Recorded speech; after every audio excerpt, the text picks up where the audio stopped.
Hello, welcome back to the PoddiMouths podcast. I am Peyton Cubic, and this is where my dad and his friend John talk about random stuff in life or the things they found on the internet. I hope you enjoy listening to this episode as much as I did. Here they are now. Good morning, good afternoon, good whatever. Early evening. Good early evening. I don't know. Good late, good early morning, good late evening. Hope your workout is going well. I think it was if you're working out while you're listening. If you're driving and watching us, though, please be careful. Pull over. And, I would pull over and watch. Yeah, pull over and watch. Even exactly. if you have a Don't really keep important driving. appointment or something. That's what we used to say about, when you're in your car, it's a great time to pray. But I wouldn't close my eyes when I'm praying in the car. or take your hands off. Or take your hands off the wheel. Yeah. Let God take the wheel, right? Yes, we'd have to. Isn't that a saying?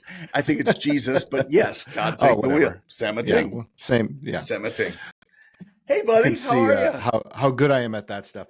I'm great. How are you? Superb. Your office looks immaculate. It's getting there. It's getting there. It's let's not go with immaculate. Let's go with bare bones. Hey, look, I've seen the other end of the spectrum. It's immaculate. Oh yeah. Well, you notice the desk. The desk behind me is gone. Yes. And that's one way to clean off your desk. Exactly. Just get rid of the whole desk. Yes. So I'll turn the thing a little bit. So you've got get a tour. Yeah. Well, not much of one. Oh, that was pretty good. Here's the wall that you guys usually see. Yep, we love that. But I'm facing a different way because what I've done. So I don't know. You probably figured out because usually I have a desk behind me or to the side of me. Mm-hmm. But before there was a desk that was sitting right behind me, and then the desk I'm on right now is actually a stand-up desk, and it was against this wall on my left. You appear to be sitting down, though. I am sitting down, but it was set up like an L. Yeah. And I moved it back to the original. So right now I'm sitting in front of my window on my stand-up desk. The other desk is in storage and everything else is pretty much cleaned out. So it's very, very bare up here, but that's, I guess, what the real estate agent wants. So I have a little bit more to do. I got to take down my pictures over here. They are big on that when they take those pictures. And they're really precise about it too. How much is too much and how much is too little. Yeah. So the good ones are exceptional at that, knowing what to have and what not to have.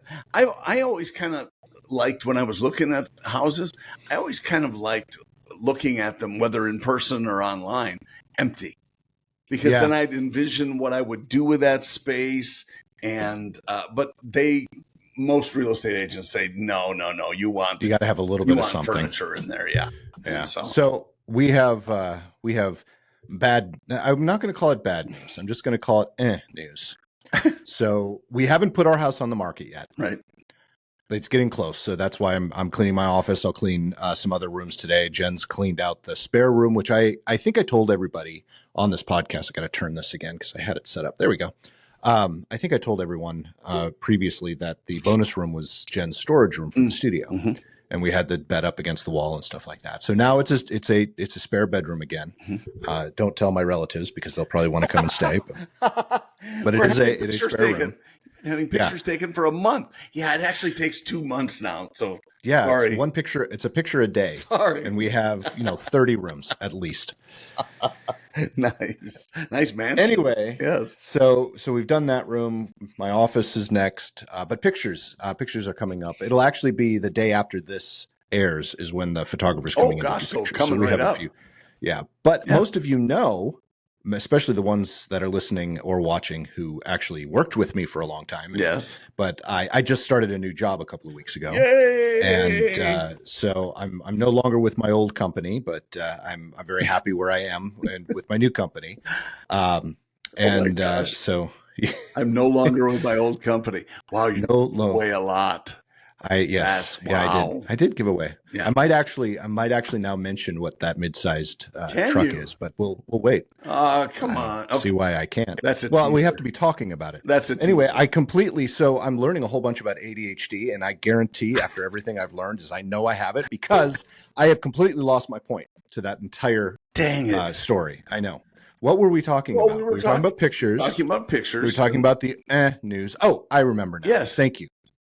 We're about to put the house on the market. We haven't yet. Yes. But we went ahead last week and put an offer in on the house that we wanted. Yeah. The one that I referred to on the podcast as Peyton House. Yeah.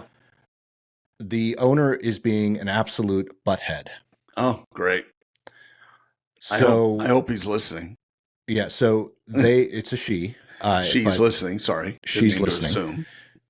She listed the house for about originally about $35,000 more than what all the houses in the area are appraising for or are listing for or selling for. So, you do comps. Every good real estate agent will do comps. Yep. They'll do it when they list your house. They'll do it when you put an offer on the house. So our real estate agent did comps for the area, and we discussed it, and we looked at it. Jen and I looked over everything, and we made an offer which should have been right at the average comp price. So I said she was $35,000 over. She has dropped the price about $9,000 since she listed it. Okay. So anyway, she was about 20 grand over. So we offered 20 grand less than what she had listed the house or had the house listed for. Still has it listed for. So, and we had a few. Obviously, we have to put a contingency on because our house isn't even listed yet. Sure. So we had to let them know that. Which we knew would be a little bit of a struggle. And we did ask for a few other things, but she came back at list price and said list price less than $9,000 drop. Yes. Got it. So what it was on sale for discounted list now. Price. Yep. Yes. So she came back at list price and said no to everything else and lowered the commission on our real estate agent. Wow. Yeah. I was like, that's ballsy. So we countered. It sounds like the market is really strong there. Oh, she thinks it is. Yeah. But even our real estate agent said she is deluded because it's not like that anymore. So we came back and we're like, okay, fine. You know what? It's not, the house is cheaper than what we were looking for. So we have plenty of room to play with. So let's give her another 10 grand. Yeah. And then we'll change some of our asks. Like we're not asking for furniture. We're not asking for anything. The only thing we're asking for is to raise our real estate agent's commission back up to 3% where it should be. Yep. And we're not even asking for closing costs. Like we said, we would pay everything. Okay. So all we have to do is on sale. With a contingency on sale. Obviously. And then we put a date for the contingency on sale. She Sounds came like back. A fair counter. So we went up $10,000 and said, no, we won't ask for anything else, basically. Yeah. She came back, lowering her price $2,000. She did accept the counter for the real estate agent's commission, and then she lowered the number of days that we could to close. So we would have had to literally put our house on the market the next day and get an offer the day after that to be able to close in time for her ask for the close. Wow. And we're like, you know what? And even our real estate agent had a conversation with her real estate agent afterwards. Yeah. And that agent didn't come out and say it, but she's like, yeah, she's frustrated with her because she was being completely, what's the word? Ridiculous. Yeah, ridiculous is a good word. That wasn't the one I was looking for, but I mean, she was not bending whatsoever. So we just said, fine. We love the house, but we don't love it that much.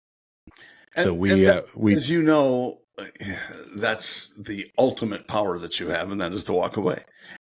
And she probably expects another counter from you, and you're going to say, nope, we're out. Yeah, we did. Good for you. Because the paperwork you have to, and I don't know if it's common everywhere, but in the paperwork is, well, we reject the offer. We're walking away. Good. So we did. And we're just, we told our agent, we said, let's give her a month. Yeah. Well, if it takes that long, again, she dropped the price by almost $10,000. Well, twice initially. Oh, twice? Yeah. She dropped it like 4 something, and then she dropped it another 4 something. Okay. A little bit later. So a total of $8,000 or $10,000 or $9,000. Yep. Okay. Yep. Got it. Well, yeah. So she obviously knows the market is not doing what she wants it to do. And if she's suddenly in this big hurry to close, well, I'm sorry, you have to have a buyer in order to be in a hurry to close. Right. Dumbass. Yeah. And that's kind of what like, hey, if it's meant to be, it'll be available in a month or two. And then at that point, we'll have the house on the market. maybe be sold, and we can come back to her and say, here's our offer again. Yeah. Take it or leave it. Or and not. if she doesn't take it. Yeah. We have some other places that they're not exactly what we wanted compared to that place, but they're actually, honestly, a little bit better. Yeah. There's one townhome that's coming on the market. We already looked at another one that was like 3 units away from it it was okay, but this one it's the same price, but it's updated more, and the layout is a little bit more conducive to what we want. Cool. And it has a 2-car garage and a big driveway. You talked about the garage thing because the other one has the 1 car. Has a 1-car garage. Yep. Yeah. And that is something that is tough to get past. We had a 3-car in our house in Wisconsin, and then we went to a 2-car in the condo. Mm-hmm. And man, it was somehow in the winter, and I installed a heater in the garage because it was Wisconsin. And for wintertime, we were able to fit both cars in and the Harley on a dolly, like sideways up against the wall. We had inches, but we had all of that in there. Oddly enough, mainly probably because we didn't have any other equipment, no snowblower or anything, because it was a condo which had all that built in. So anyway, that's what I like. So I don't know what the pictures, because the pictures, they didn't have pictures of the inside of the garage in this new one, but the other one that's a few houses away that was decent. We looked in the garage, and that 2-car garage is massive. Oh, like 2.5. Like it's almost like 2.5. Yeah. So I'm kind of looking forward to that. That's cool. My biggest thing is storage. Well, and me too. I'm with you on that. But I don't want it to look messy, the house ever. And so from the street, it needs to, and 75% of the houses down here have vehicles in the driveway. Yeah. And some have, there's a house, I don't know, a half mile from here that has regularly 6 vehicles in their driveway. My neighbors are like that. What? Yeah. What, do you have like 5 families living there, or does everybody have a car? I think the neighbors, and I'm pointing this way because they're actually over here. I do think they're renting the house, and I do think it is 4 different, let's call them families, because there are 5 cars that are normally live right now, and you should just go knock on the door and say, "How many families are here? I'm taking a survey." I don't know. I'd be interested to find out because I've never looked into it here because we've only rented 2 places while we've lived in Nashville. And that was a long time ago. But in St. Louis, they actually had a brothel law. That's what it was called, was a brothel law, which only allows 3 people of non-relation to live in one residence. Okay. So when I had a house, we found a house once when I was in college. There were 6 of us that wanted to go in on this house. It was a mansion, and it would have been like $300 a piece for us to all be in this place. It was gorgeous. It was awesome. But we were going through the whole process, and then the landlord came back and said, "Sorry, just found out we have the brothel law. It can only be 3 people." Come on, how does that even apply to college? I don't know. Near campus, that's ridiculous. It was a law because of the brothels. However, it is moved forward to anybody. And they just never took it off the books. And it's a real thing. So we thought they were full of shit. So we looked it up, and it was real. It was a real thing. So we had to split in half. 3 of us went to one house. 3 of us went to a different house. And 2 of you went to a brothel. Right. Exactly. Yeah. Not it. But anyway. Wow. Obviously it's not anything here because, like I said, there are at least 5 cars that are parked outside that house. Do you have an HSA? Are you in an HSA or no? HOA? Or an HOA. I do have an HOA and an HSA. HSA, Home Shopping Network. It's HSN. That's HSN. Yeah. HOA, yeah. So are you engaged in that, or do they not have rules? They do, but no one follows them. Oh. It's one of the reasons I don't like it. Yeah. I mean, if you're going to do it, you should do it. Yeah, we have a strip of land. This one really pissed me off, but luckily everyone voted it down. We have a strip of land between my back fence and then the fence of the farm, and it's maybe 35, 40 yards from my back fence to the farm. Okay. And this strip runs the entire length of the back of our neighborhood. Yeah. Doesn't connect to anything. Okay. I take that back. It does connect to a piece. So there's a 80-acre plot on the other side of our neighborhood. Okay. And it butts up to the farm as well. And a development company came in there, and they're turning it into 5-acre lots for houses. Okay. The first house that they were going to develop was right on the fence line. And we know the people that own the farm. It's a 300-acre horse farm. This is where Peyton rides her horses. Oh, cool. But we know them. And the gentleman that owns it, his wife runs the farm, but he's actually an architect and has a big architectural firm, has had it for like 35 years. His kids work at it. I mean, it's a powerhouse type. Mm-hmm. So they were going to build, and he's like, oh, hell no. So he bought the 5-acre lot that connects to his and completely ripped everything out. Funny. So, but that 5-acre lot does actually connect to this place back here, which is long. It's like an easement, but it's an easement. Who owns that? No one. The HOA owns it. So our HOA also owns our roads. We're not operated by the city, and we have a lot of potholes, and our HOA fees have been raised a lot, but they're still not very expensive, but they don't cover anything. Yeah. So we're trying, all the our HOA people are trying to do right now is just save up enough money so we can redo all of our roads. But they pay, HOA pays for plowing and stuff like it when you have snow, garbage, which is never garbage. Yeah. Does not pay for plowing because we don't have anyone plow our roads. Because it never gets done. Okay. Exactly. So we don't have a good HOA. So anyway, they tried to sell this lot behind us. Uh-huh. And we're all like, oh, no. Why would they sell a landlocked piece of property? Piece, you mean? Yeah. Oh, yeah. The HOA owned right behind us. Sorry. And then, but here's the kicker to that. I didn't want to sell it. Yeah. I want that to stay HOA because I like having it back there if I were to stay in the house. Yeah. But someone actually complained, said, we don't want the farm to own it because we don't know what they would do with it. And I'm like, the farm would be, I know these people, the farm would be the only people I would want to buy that property. Ones, of course. They would. They're not going to touch it. Well, why would they? Right. They want the buffer too. Oh my gosh. So anyway, it's our HOA, all that to say, our HOA sucks. Wow. I hate HOAs. I don't really want to move. That's one thing about moving to a townhome or that other community is it's still HOA, and I don't really want to deal with that anymore. But but some of them are well run, and that's really the difference. The ones that are well run, I can see the benefit. On the other hand, some, oh my gosh, there was, I don't know, I told you about this, but just for grins, I was looking at condos down here, and there was one, a very nice unit. It's a 12-story building and really close to inland coastland anyway. Okay. And it had a great, this condo was awesome. And I think the price was $250 or something, and really, which is low. And I'm, what the heck? And I looked at HOA fees were $1,500 a month. Holy crap. That's exactly.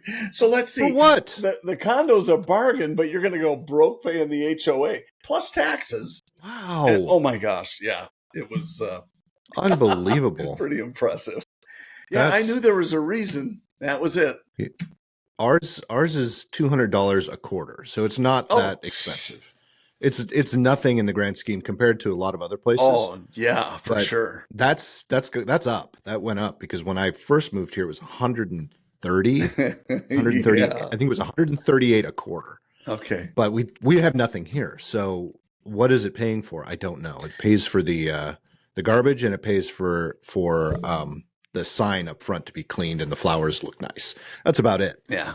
Yeah. Because they don't enforce anything else. We have a rule that says you can't park your car for more than 24 hours in the street. Mm-hmm. These guys do it every night. Sure. Every night there's a car parked. There's multiple cars parked in the street. It's stupid. You can't have your garbage cans showing in front of the house. Mm-hmm. Everyone does. Yeah. Not not even us. We don't even hide ours. Ours are probably more hidden than everyone else's, but they're still not hidden. Yeah. Yeah, there's no place to put them. Yeah. Anyway, I'm done complaining about that. But let's go back to the car garage because you mentioned cars in the front. Yes. I will always, unless I have a 3-car garage, I will, having a teenager and also wanting a toy, I will always have 3 cars in this family. moving forward, because with my new job, I'll have a car. Yep. Jen will have a car, and then whatever we decide to do with the Jeep, if it's going to stay as our toy, or, Peyton is going to have a driver's license and we'll need a third car for her, whether that's the toy or she gets another car and we don't have the toy, or there's 4 cars in the driveway. So there'll always be 2 in the driveway. Yep. That's kind of how we kind of have to roll. Hopefully by then we'll. Sure. Until she's ready to move out or do whatever, then you're going to have that extra car. That's just normal. And here we are with now back to the 3-car garage. I could not be happier, but we also now have a lawn tractor, and fortunately not a snowblower, but that stuff that goes along with it. Yeah. Let's see, you live in Florida, so I know, a generator. Just all that stuff in the 3rd-car garage. Yeah. And that's why I like we'll call it Morton Mill. That's the street it's on, Morton Mill. So that's why I like the Morton Mill townhomes, because if the other garage is like the first one, which they look identical, so I think it probably is. My biggest space suck is all the camping gear. Yeah. So having a nice, clean garage that I can actually store the camping gear in is going to be huge. Do you have an attic, or is there an attic in the 1-car garage? Like a pull-down stairway? I don't think so. I don't think so. I think if I remember correctly, it went all the way up. I could be wrong. We've looked at so many places. I just remember the walls, because they all had shelving units and all that stuff. It was very clean. That's what you need. Massive. Yeah. That's what you need. Yeah. And tall, very tall. So I can get a lift to take the top off and just leave it in the garage. That's awesome. Great. That's great. I'm scared to take mine off, so I'm going to wait till you come and visit. Okay. All right. It's not that hard unless you have Jen who will drop it. I'm leaving that alone. It wasn't her fault. It was just, it's not heavy. It's just awkward. Very awkward. I can imagine. Mine is both. Yours is going to be heavy. Yeah. Because of your top. Because of the top. And you'll need I'm sure there's an unplug, and I'm sure there's. Yeah, it's really easy. They just snap right off. Oh, okay. Well, that's good. You sound really comfortable with it. Yeah, it is. It once I knew how to do it, it was like that. Nothing to it. Well, but I mean, I'm unplugging, though.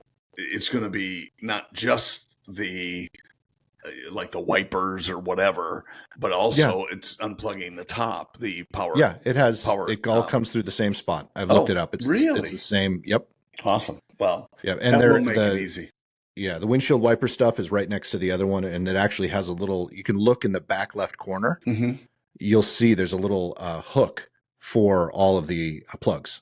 Interesting. So you unplug it and hook it right in, so it doesn't flap. Yep, cool. It's really slick. They did a good job planning it. Now executing, that's a different story. Let's not get into the Stellantis conversation right now, but we will. So speaking of, yes, I've vacillated and still about keeping the Jeep and stuff like that. But here's my newest dilemma. Oh boy, I am kind of leaning back towards. I think I told you Jen kind of gave me pseudo permission to, instead of trying to buy mine out, going ahead and buying a 6-cylinder, a gas only. So that is an option, and that might be an option that I take her up on. However, I still do love my Jeep, so there's still that little, like, kind of, go back and forth a little bit. But I am leaning more towards the 6-cylinder until recently. Oh. So I think I told you last winter I was driving the Jeep and I hit a pothole and I got a few seconds of the death wobble. Oh, yes. I didn't have to slow down or anything. It just went away, but it worried me enough. And I told you what the service manager at the dealership said. Yep. And, $500 to do the rough country. What is it? Doesn't matter. Anyway, I'll think of it when I'm not trying to think of it. Sway bar. Sway bar. I think it's the sway bar. No, that's a sway bar disconnect. It's something else. Okay. Control arm. I think it's the control arm. Okay. So it's a known problem. I can get it replaced with the OEM part, and it'll fall under warranty, or I can upgrade $500 for the rough country version, which will take care of the problem. I guess it's a well-known problem. So anyway, I decided not to do it because it's a lease, and I'm just, still at that point I was going to turn it back in because of the other problems that I have. So now I do need new tires, but I haven't done it because I don't want to invest whatever it is, $1,500, maybe $2,000, depending on if I switch into tires if I'm just going to turn it in. Right. Then I also got the sway bar issue, which the last couple of weeks I was driving on the freeway again and hit a small pothole and got the death wobble to the point where I had to slow down to about 40 miles an hour for it to go away. Now I can't. I've gotten to the point. I went yesterday on the freeway too. I've gotten to the point where I can't drive it on the freeway now without the death wobble. Oh my gosh. It's really bad. And I know it's exacerbated by the tires being as bad as they're not horrible, but they're bad enough. Yeah. They're cupped and they're, I probably would not be able to go another 10,000 miles without having to get them replaced anyways, which I don't plan on going that far. So anyway, then the following week, not only was I getting it on the freeway, but I'm getting it on the back roads now too. If I go over 50 and I hit a pothole, I get the death wobble. Dude, you have to the point where I got to slow down. I didn't wreck it. I didn't do anything to it. I barely took it off road. It's not like I was rock crawling with it. Oh my god. So anyway, here's my dilemma is I still have it for 2 more months. My new car is not going to be here for a month and a half. So I could still extend the lease another 3 months because that's the other thing. I can't buy another car until after I do the house thing. Because they don't want that on your credit. They don't want to see any of that. So I'm kind of stuck with it technically from a buying it standpoint. So now my dilemma is, do I go ahead and put $2,000, $2,500 into it to get it back to normal, back to where it should be, just to turn it in? Because here's my thing is, if I'm looking at it going, if I'm going to do that, I might as well just keep it at that point. Because they're not going to give me that $2,500. No, as a trade allowance. As I have said before, the reason they call it maintenance is because it maintains the value of the car. Right. Yeah. It's not. So I'll lose value, but it's not going to make value. Exactly. So that's kind of where I am now. I know. Do I do that or do I just live with it? Is there a chance that you can get by without doing it to turn it in?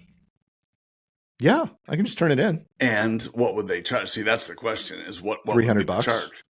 Well, then why on earth would you swap out the tires? I don't know. Well, it's a good thing we're having this because talk. I still have 2 months with it, and I can't. If the other thing is, if I am going to buy a new one, I want to be able to go in and trade. Not that it's going to give me any money towards the trade, but it'll help with the taxes. It will also, not that I'm worried about it necessarily, but it'll also help with the credit. Because they do that same thing. If you're in the system, you don't have to necessarily you do put your credit in, but you don't have to reapply. Yeah. They've already got the rate and all that stuff set up for you. And it's much easier and much faster instead of going through the entire process. It cuts about 30 minutes off of the process, not having to deal with that shit. Because it's already pre-approved. It's already done. There are so many examples of opportunity for dealerships to do better in making the process flow more smoothly. And I get it. And you and I hear the excuses about, well, we got to have them sign paperwork and I think when we got Lisa's car, first time I have ever been exposed to DocuSign. Oh yeah. And was that ever cool? I love DocuSign. Yeah. I just got to get the bell over. Because it was awesome. It was so sweet and easy to use. And if you're not familiar with it, listeners and viewers, it is like a one of those desk pads, sort of, that you used to have on a big desk, and you actually sign right on the desk, and they pull it up so you can see the documentation. You sign it there digitally, and it's just the coolest thing. They can change things on the fly. It's pretty simple to do.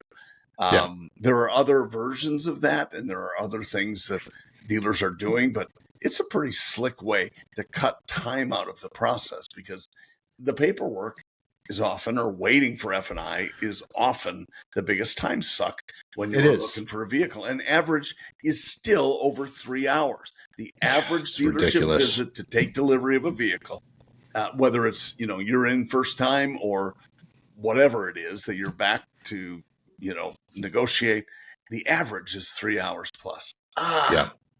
They got to do better. It's so ridiculous. Yeah, it's just so. Anyway, that's my dilemma right now, and I don't know.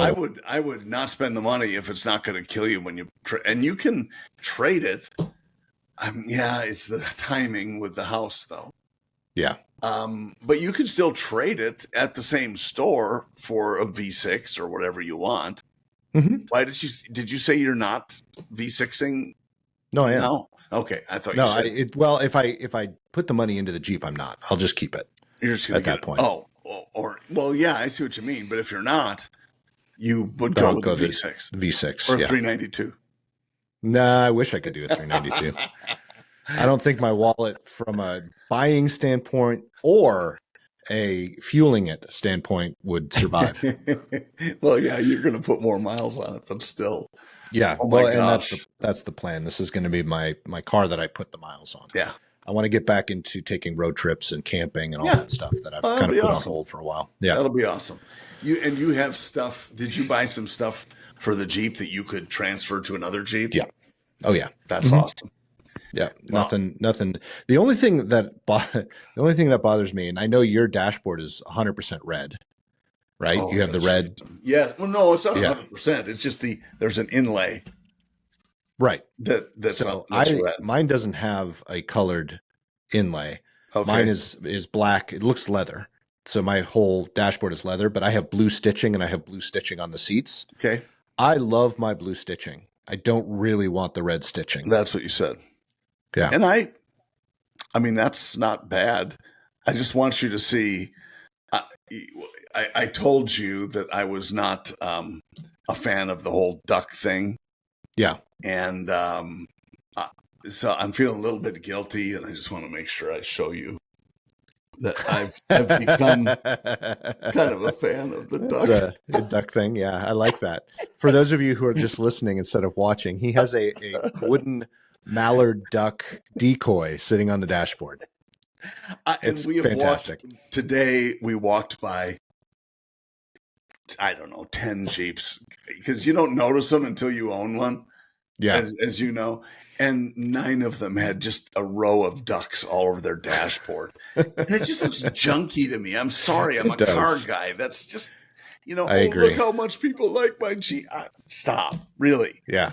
But yeah, the ones everywhere. The ones that have a lot of the ducks, I don't even think that. I mean, they're not modified Jeeps in any way. They're just average, everyday. They are, and that's the part that I don't get. A Rubicon or a Sahara, whatever it is, and I look at them, I'm going. First of all, it's dirty.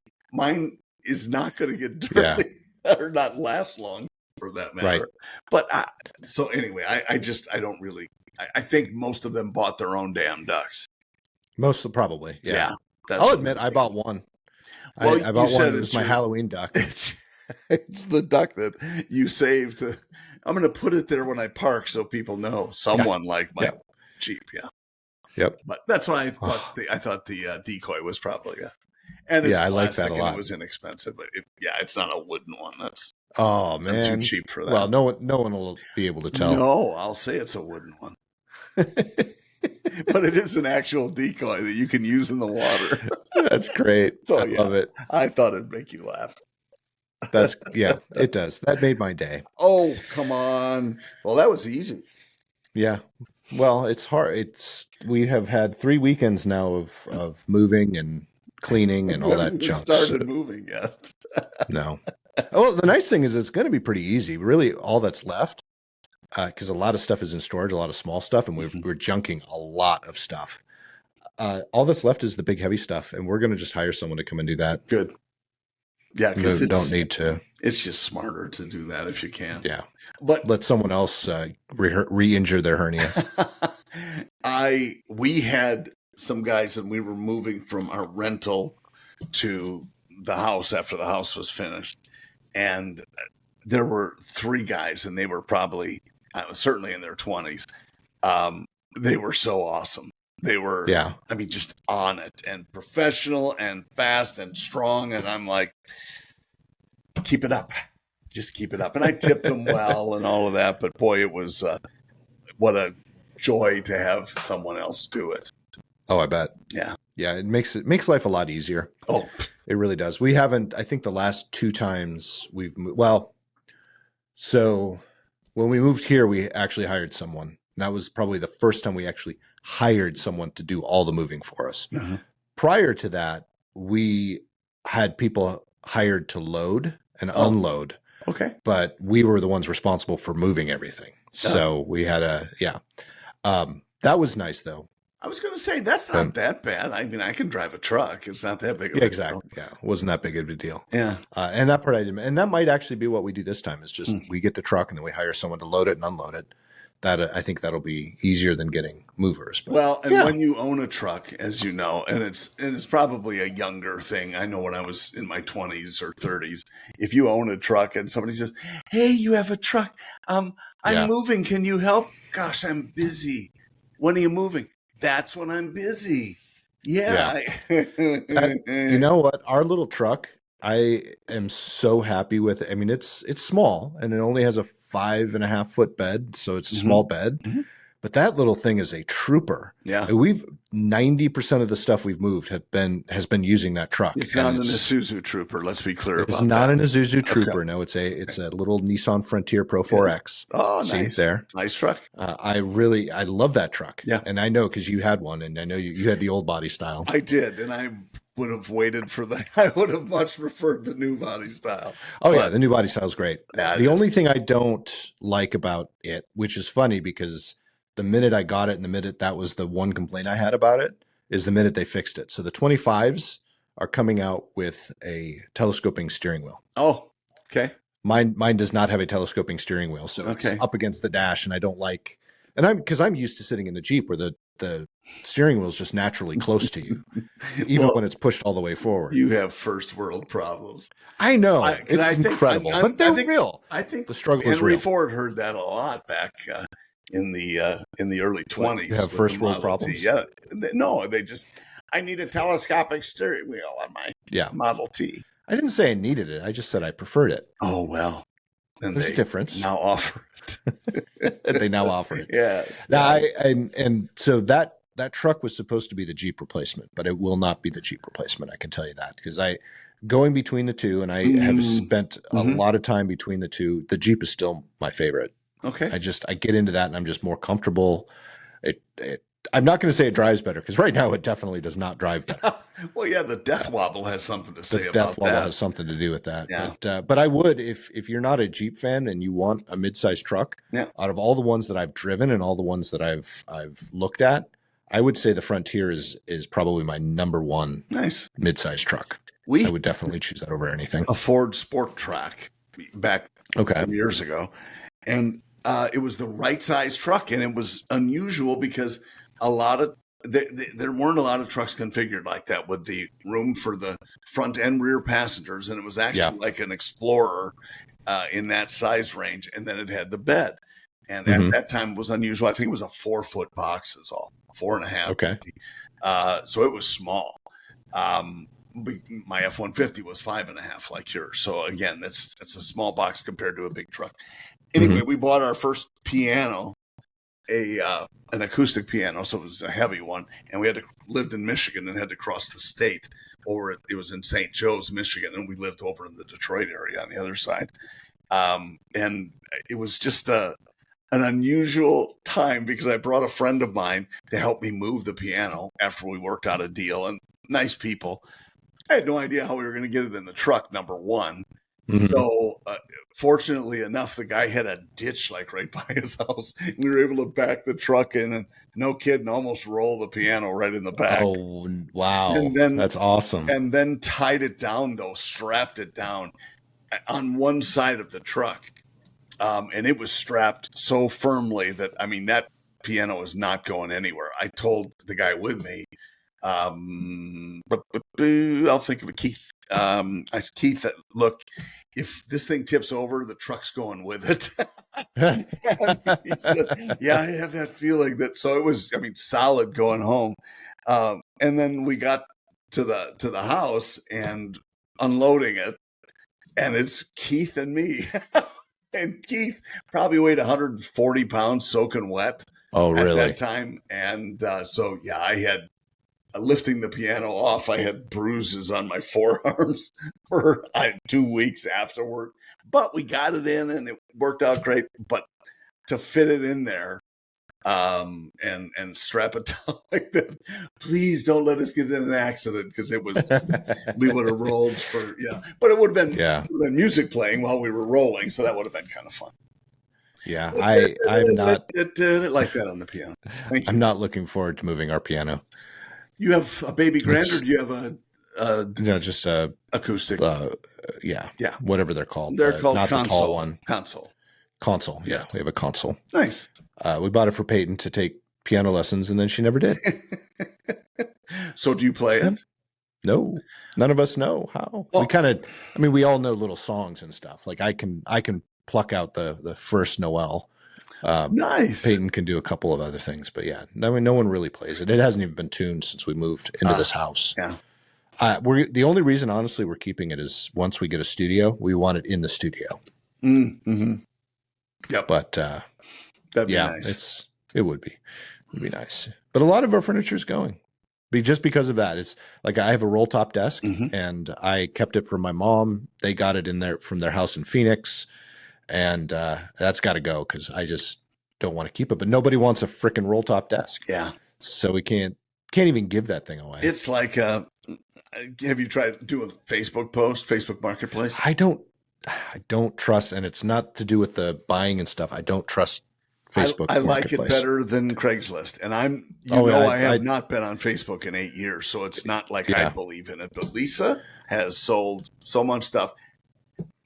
We haven't gotten rich on anything, but she's sold so much stuff on Marketplace, and we have yet to have an issue. And I think it's the friend separation, the friend versus friend, and somehow there's a connection on down the road. I just don't want people knowing where I live. That's really my biggest thing. Sure. You can work it however. It's. Yeah, with the stuff that I'm trying to sell, I don't know how you get rid of it. They have to come and get it. Yeah. Well, for sure, but I just don't know how you get rid of it otherwise. Because you're right. We used to have a roll top desk that was my mom's, and it was cool, but at some point you figure out when you move enough, it's just stuff. Yeah. And it's not your mom. It's not, it's not Yep. that. So trying to get a sense of that is. There are a few pieces of furniture that I have that were my mom's that I want to keep. Sure. But I also agree with you. It's just stuff. So if someone were to come in and say, I want that, I'd say, all right, how much? Yeah. There's a little bit of sentimental value, but the sentimental part is less now than it ever was. Yeah. And it's more like, I like it. Like we have this big cabinet that's kind of our bar. Mm-hmm. It's a big red cabinet. It's beautiful. I love it. Mm-hmm. And it was my mom's. Mm-hmm. But if someone else wants it and they want to pay me for it, they can have it. Sure. I honestly, right now, if I could take my computer and maybe one or two other things, I'm good. I would even, if someone wanted to buy this thing, and this is one of my favorite pieces, I'd say, fine, take it. I don't really give a shit. I want my computer. I want my car. I'm good. Yeah. Well, that's what happens when we travel so much. Yeah. I'm mobile. I'm okay. Yep. Exactly. My backpack and I'm fine. Oh yeah, I do want to keep my backpack. I just got a new backpack. Remember we had our conversation about backpacks? What did you get? What did you end up with? A Thule. Oh, yeah, I've had one of those. And it's very thin, which I really, really like. It's very light, but so far it fits everything that I need it to fit. Well, awesome. It was and price range, $80. $80. Thule. Yeah. Is that how you pronounce it? I've heard it multiple different ways. I've heard Thule. I've heard Thule. I've heard Tool. But I like Thule. You have. Well, no, that was in a different conversation. Yeah, exactly. I'm sorry. You're such a dick. My wife was moving some because we have tools laying out for various projects, and she said, "Well, I'm taking all the tools and I'm putting them over here." And I said, "Well, I'm standing right here. You can't move me. I do the opposite tact where we had, what was I grabbing out of something? Probably doing some work in the living room, and I was along the wall with a stud sensor, and come on, get this thing off me. You know, that's, of course, every man has done that with a stud sensor because, Yeah, that's very true. My stud sensor has just never worked. Now I know why. Surprise. No. You know what? One thing I think we're going to wrap up here, but one thing that it was yesterday. So folks, we're recording as per usual on a Saturday morning. That's what we do. And one thing I don't know if you saw yesterday, it was Mr. Nathan's birthday. Oh, so Eric, I think I did do a quick happy. Maybe did I didn't. I meant to. If I didn't. Anyway, I didn't know it was his birthday, Eric. But he let me know, so I wished him a happy birthday. But we're going to do it officially on the PoddiMouths podcast. Are you going to sing? Oh, hell no. Come on. If you learn to play the piano, you could play it on the piano. I can't play it on the piano. Oh. Doesn't Disney own it? So wouldn't there be a... Yes. He would love that, wouldn't he? Yeah, he would. Do a Disney version. Well, I'd like to play it, but there's a line here that you're going to have to wait. Exactly. But anyway, happy belated birthday, Eric. I can't believe hope you enjoy. A day over 39. Yeah. That was your present. We're going to go with that. That was your present. That was your present. Yeah. You're welcome. Oh, thanks for getting me that. We should, if we're going to do that, though, let's see if there are any other listeners that we know, friends of the podcast that had a birthday recently. So where are you looking? In my calendar. You have them all on your calendar? Wait a second. All of our listeners? Maybe Eric's birthday was on Wednesday? Why do I have it on Wednesday? I thought it was yesterday. I'll have to look. I'm sorry, Eric. But it's belated. That's the main. It is belated no matter what. Actually, Eric, I was wishing you a happy birthday for the next one. Way in advance. For the next one. Just to be safe. Melissa Villaflore's birthday is on the 5th. Melissa. Yeah. I don't have anyone else's. And if you're a listener and you're a listener that wants us to call out your birthday, please leave a like, leave a comment. Let us know when your birthday is.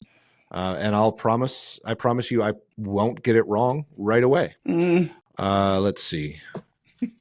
You might still get it wrong. So Eric's birthday was yesterday, but why did it end up as the 26th on my calendar? I'm going to have to change that. Yes, you are.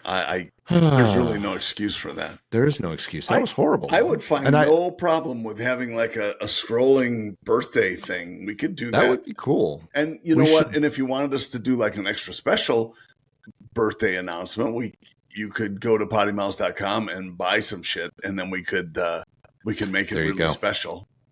There you go. Now your birthday, Eric, is on my calendar on the 28th. Now your birthday is the 28th. He just changed it. Now your birthday is the 28th. Happy birthday again. We sure entertain ourselves. We do. That someone has to. Yes, we're boring people. Terribly. All right. Well, it is Saturday. I'm going to go finish cleaning my office and drink heavily because I'm cleaning my office. Well done. That sounds. Yeah. We need to do another happy hour. We should do a happy hour. We should do a happy hour, like a halfway happy hour where we have both Jeeps. We're off-roading happy hour. I like that. I'm just saying. You know what? Because you have nothing but time now that you're moving. I know. New job. Right. New job and all. Yeah. Moving. Sad. Going to an office 5 days a week. How tough can that be? Right. What we need to do is get some really nice camp chairs, the Jeeps, park them, the camp chairs, take these, put them on the camp chairs, plug it in, and then do a live-ish podcast in front of the Jeeps. All over it. We could do that. Actually, we could do it virtually as well. We just go set up the Jeeps in the garage and just do it at the right angle. We will work on that. Yeah. We'll work on that for you. Yeah. In the meantime, we hope you have a great week. Head up to PoddiMouths.com. Check out the merch store. Check out all of our links to fellow PoddiMouthers who have joined us and have stuff, including that one guy. Oh man, what was the name of that YouTube channel? I'm really into it. The Motorhead Chef. MotorheadChef.com. Yeah, go check out Motorhead Chef. You can do the .com if you want, but you can also go to Motorhead Chef right on YouTube. Yeah, it's probably better to go there where the content Either way. lives. I have wonderful content on motorheadchef.com. You do. Yes, you do. You Not really do. There's not much. Go to the... It's getting there. Everyone has to start somewhere, John. Oh my gosh. Yeah, it's a circus. The same could be said about our podcast, our little bitty podcast. Yes, but that's why we do it, because we love circuses. All right, folks. Well, you have a great week. Stay tuned. Come back and join us next week for another podcast where we're going to hear all about John's golf trip to San Diego. Should really feel bad for him because, San Diego golf. I mean, who wants to go to San Diego to play 60 golf? degrees for the high. I'm telling you, not happy. Anyway, we'll talk to you again later, folks. See ya. See ya.